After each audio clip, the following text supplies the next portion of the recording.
Hello everyone, my name is Chetan. Welcome back to my channel. Hope you guys are doing well.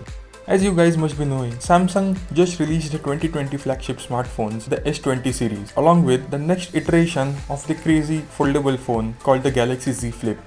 Today, we are going to take a look at Samsung Galaxy S20, Samsung's so-called budget device. Despite having the smaller footprint when compared to other two phones of this series, the S20 packs a lot of the latest tech.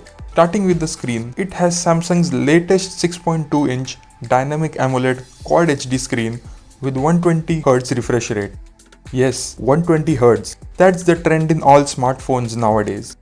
This screen, as seen on any Samsung flagship, is excellent. It's sharp, the color saturation is good. This time though, Samsung has got rid of the screen falling to the edges as we saw in previous flagships. These new phones have flat screen and that's a good decision. Powering this beautiful phone with a 120Hz screen is the newest Snapdragon 865 processor along with the 8GB RAM, and to keep this phone going all day, it has a 4000 mAh battery.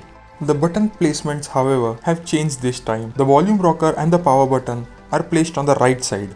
On the bottom, we get the USB-C charging port, speakers, and as you guys must have noticed, no headphone jack. The left side is clean. Yeah, no Bixby button this time. Thank you, Samsung. On the top, you get the secondary microphone along with the SIM tray.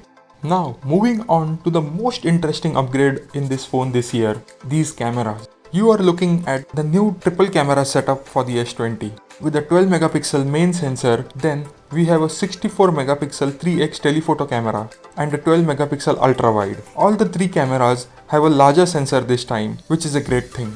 In the camera app, you get the usual three modes, the ultra wide, and the 3x telephoto zoom. But now, this telephoto camera can go up to 30x digital zoom.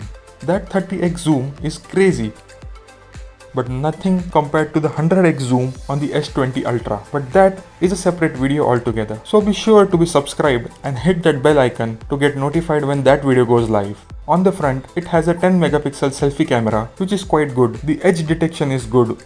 Moving on to the video side, all the S20 models can now record 8K 24fps. Now, 8K video on smartphone camera sounds incredible, but has its downside too. I just recorded a 42 seconds 8K video and the file size went up to 400 MB. If you keep recording in 8K, you'll require a ton of storage space. Speaking of storage space, you get 128GB storage on the base version. There is also an option of 512GB along with a 12GB RAM. To sum it all up, here are the specs of the Galaxy S20. 6.2-inch 120Hz Quad HD+ OLED screen, Snapdragon 865, up to 12GB of RAM, up to 512GB of storage, 4000 mAh battery, triple camera setup of 12, 64 and 12 megapixels, a 10 megapixel selfie camera, and IP68 water resistance. And finally, the price. The base version of the S20 starts at $999, that is about 67,000 in India. That's about it for this video. S20 Plus and S20 Ultra videos are in the making, so be sure to be subscribed if you do not want to miss those. Thanks for watching. Catch you guys in the next one.